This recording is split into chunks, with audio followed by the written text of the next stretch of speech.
Okay, I'm back with a question. This is for, the women. I'm concerned about the mentality, our mentality, where we at, what's our position, what's our stance at this time. Like, so my question is, like, what happens to you and what do you do? What gets activated in you when you find out you're in the presence of a male basher, a hater, someone generalizing about the male principle? What happens to you? What mode of action do you take?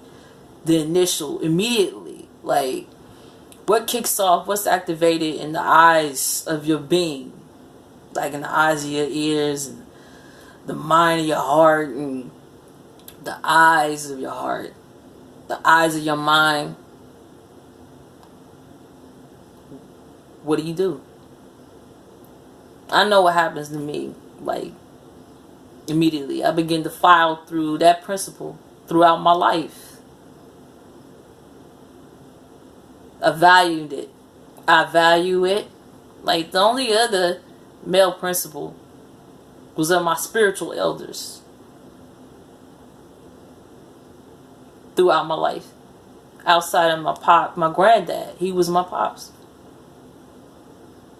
My biological wasn't there, but his spirit was in me, and I recognized those attributes and gifts and talents. As well as my mother's side, I saw them, and I saw me.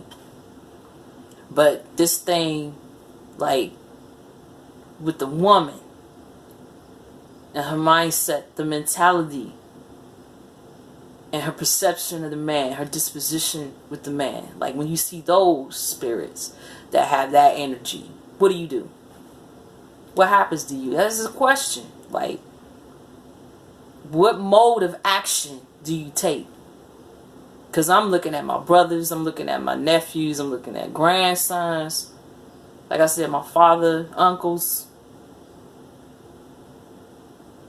significant other, your lovers, extended family and loved ones. What do you do when you see her? Being a woman, it's a question. I begin to express the value and my scope on that individual or those individuals magnifies. It just pops. It just magnifies like 10,000